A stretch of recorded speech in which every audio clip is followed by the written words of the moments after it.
Hello and welcome to the channel. My name is Sally. I'm going to make a box with you today. We have friends that we haven't seen since the beginning of December for one reason or another, so we still have to exchange Christmas gifts, one of which it is a set of samples from Tallow and Ash, and it came loose like this and I thought it would be nice to make a box for it. So in one of my previous videos you will have seen that I removed the adhesive tags from the side of here and here to roll ribbon up, and I said that I would be using these for matting and layering for future Christmas cards, projects, etc. And I thought it might be nice to use this as a template for a box for the samples. I've only got 12 by 12 cardstock in Christmas design. I appreciate it's a bit late for Christmas, but I have a need and it's nice to share. This is from here to here, nearly 20 inches, so I'm going to make it in two parts. So I'm going to have this section here as a break. I'm going to fiddle about with the measurements, but we'll do that together. It's just basically to use this as a guide. So to start off with, I'm going to cut this easier to see the two parts. So I've got some card that is from a paper pad from the range or the works, one of the two. Let me have a look. It's the works.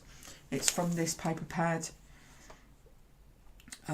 I love the works. They do an awful lot of paper pads for £3 or £4 and they're very good quality. I've got two sheets to use today, which I'm going to use in the blue. They're double-sided. I could use this side if I wanted, but I'm going to use the blue today.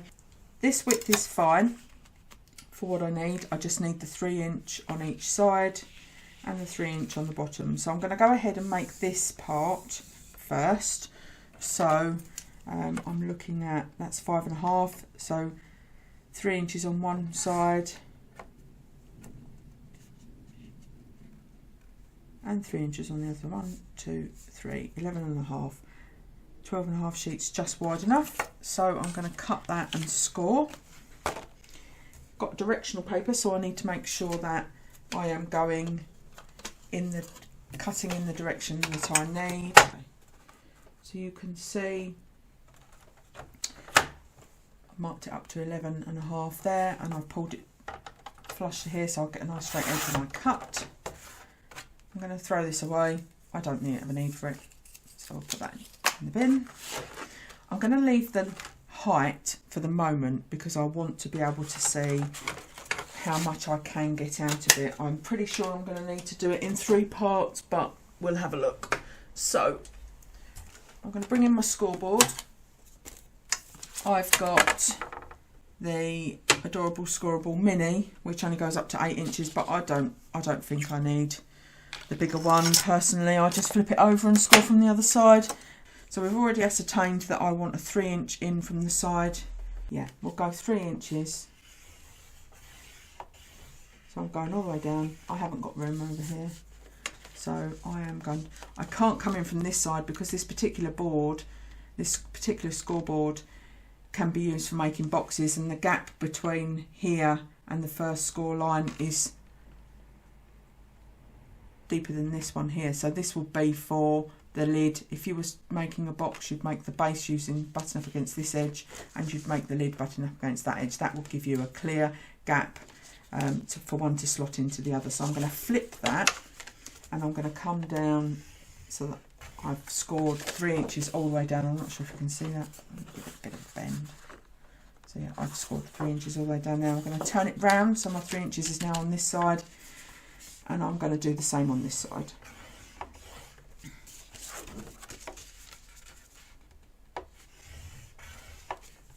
So I've scored my 3" that way. Let's put that over there for the moment. And I'm going to fold that. I'm working with you as we go, so we're working this out together. I haven't done any preparation with this, which may have been my downfall, but we'll see. So I know I want 3 inches on the bottom. So this is our bottom. So I'm going to score 3 inches on the bottom, and then we'll make the 3 inches from the bottom.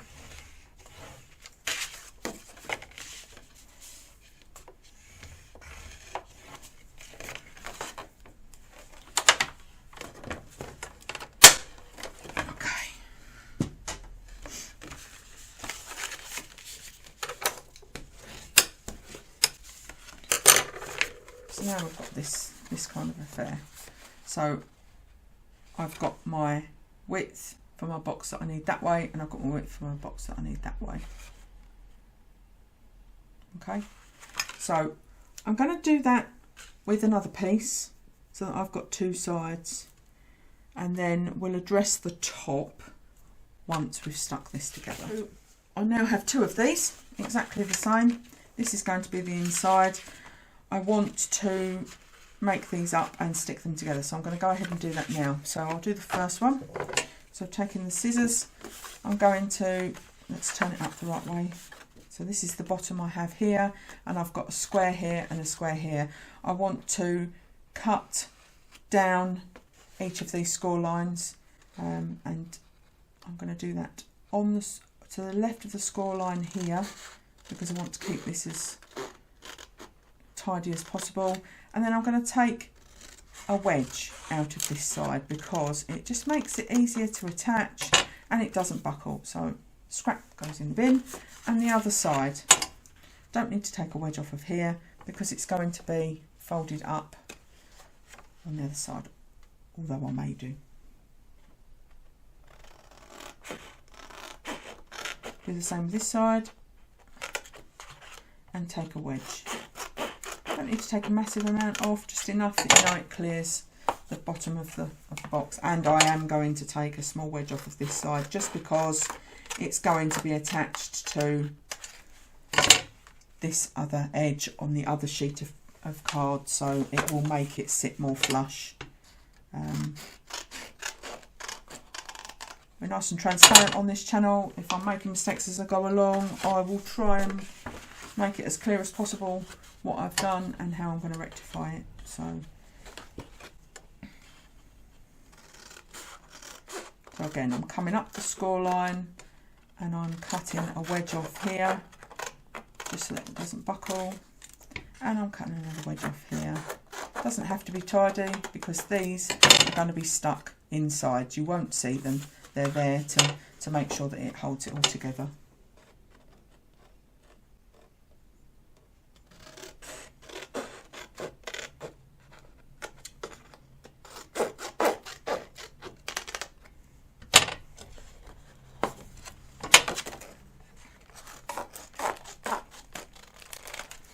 Okay, so that's both sides.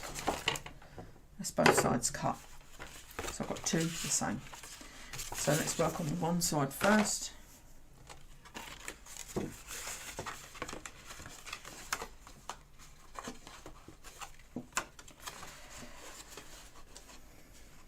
And it's instantly become apparent to me that we don't have anything to connect the 2 sides together.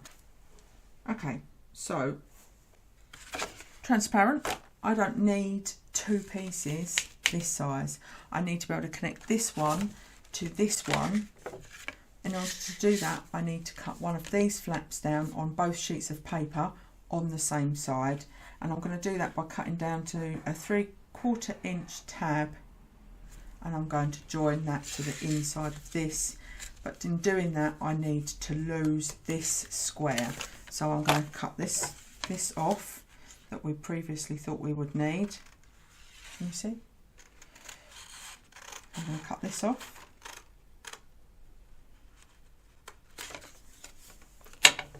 I'm going to get my trimmer and I'm going to remove all but 3/4 of an inch. So where's my 3/4 of an inch? So I'm going to put the score line on here. So 3/4 of an inch is here. So I'm going to put the score line on 3/4 of an inch. put it down and take this strip off.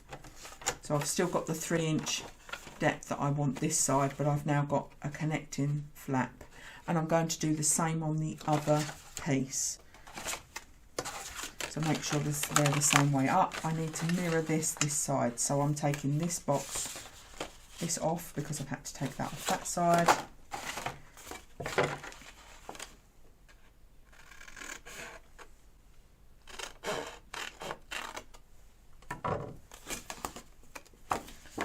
And I'm going to take all but 3/4 of an inch off here.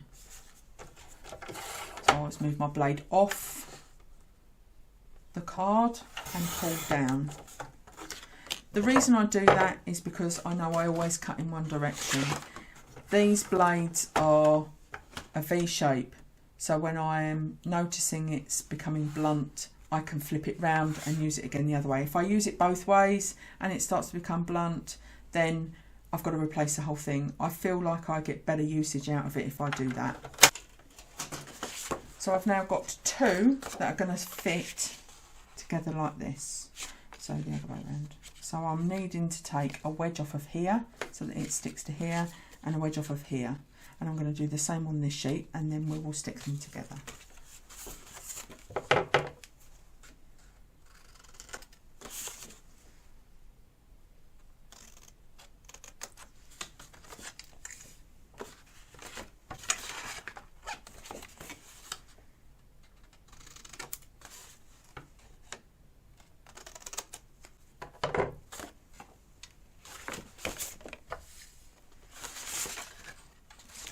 So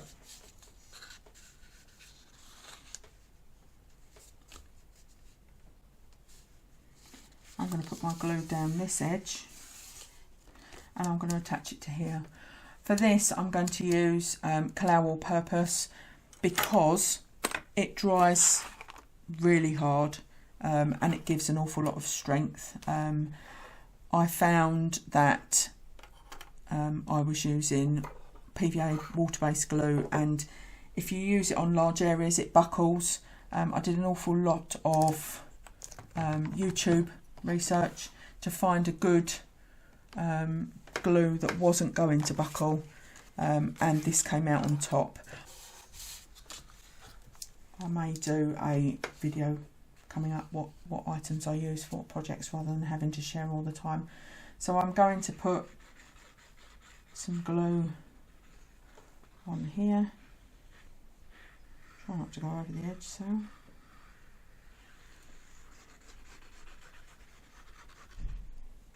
You get a little bit of wriggle time with the Kalau.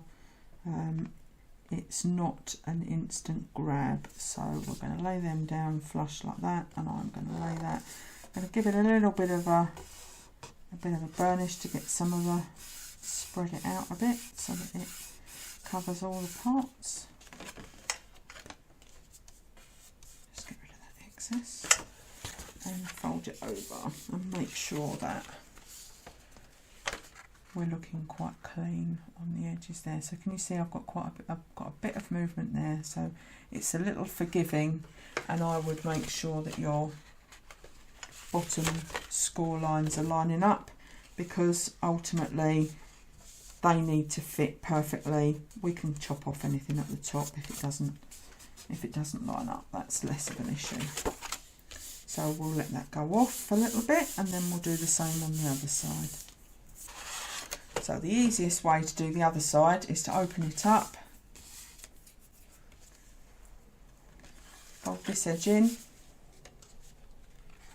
fold this edge in, my bad, and glue the tab here, and then fold it over, and it should line up perfectly. So just glue on this 3/4 inch tab, not quite so much this time because I had some spillage last time.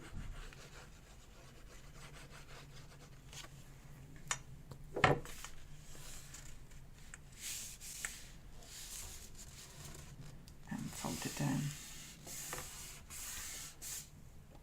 I'm going to go in with the bone folder, and I'm going to give that a bit of a burnish just to help move the glue about in between the join, and so that you get best coverage.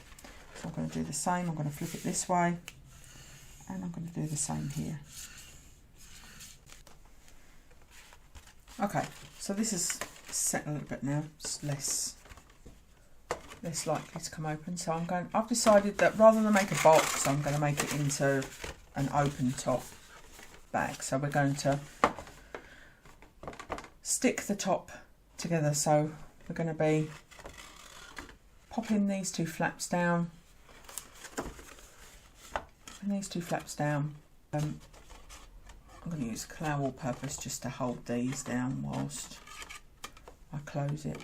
Strings. So I'm going to fold one down, and then I'm going to put glue on this edge, and then I'm going to fold the other one down. So we've closed the bottom of our box. Just make sure that all of your edges line up so that it's square. Got a little bit of glue there. Good thing about the calow is you can rub it off whilst it's still wet. It kind of rolls under your finger, and you never know it's there. The only media that doesn't work on is mirror card, because the calow tends to take the finish off. I use double-sided tape for mirror cards, never use wet glue. So I'm going to turn that over, and I'm going to get my big ruler, and I'm going to give that a bit of a push from the inside, because I want to spread the glue out. Excuse my head.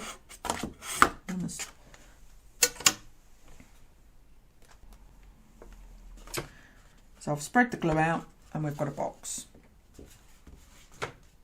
without a top. So I thought about this, and I thought I don't really need a closure on the top. I'm going to be handing it to them. So I thought I might fashion a closure on the top by making it sort of like a gift bag. So the way I plan to do that is to pinch in here on each side, match the corners up, and just give that a little pinch, and then do the same with the other side.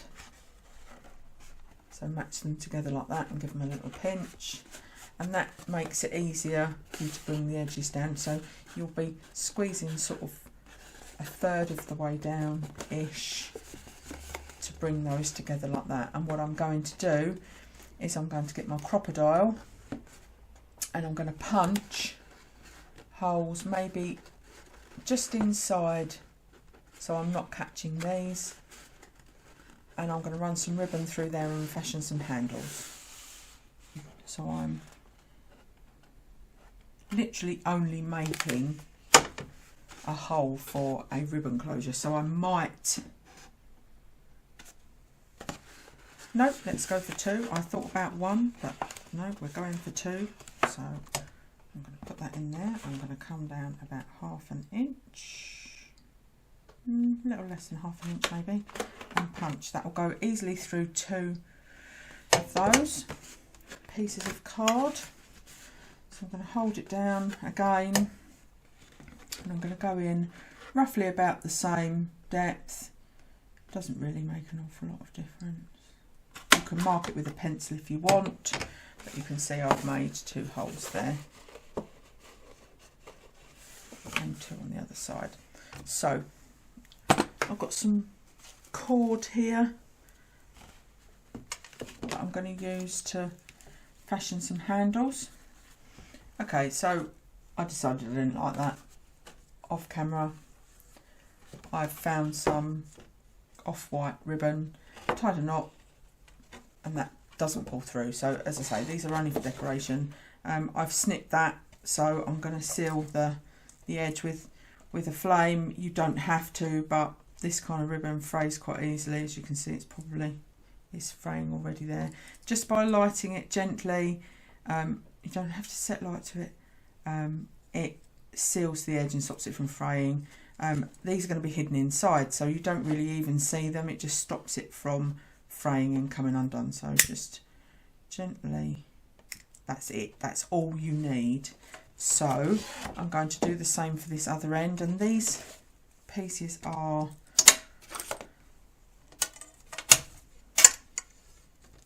about the same, I think. Yes, so they're about 16 inches again. So I've tied a knot already in this end just to make sure that it won't pull through. I'm going to push this piece through.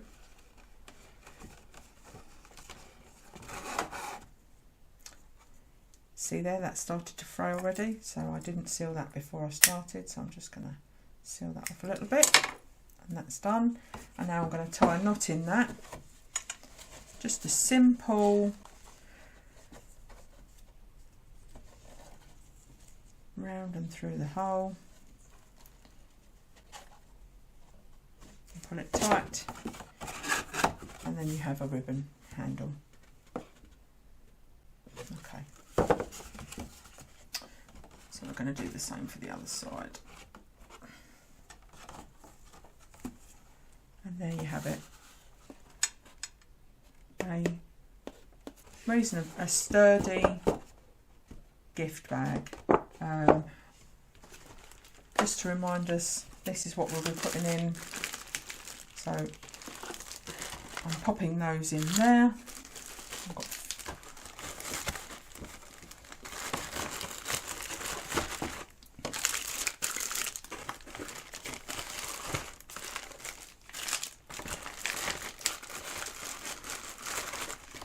And the set came with a laundry bag, and I'm going to put the laundry bag on the top in place of any tissue paper. It just seals it off. You don't necessarily know what it is. So yeah, that's how I packaged that gift up. So that's it for today. Thank you for watching. As I said at the beginning, if you like the content, please consider liking, subscribing and leaving us a comment. We like to see the comments. So that's it for today. Thank you very much. Until the next time.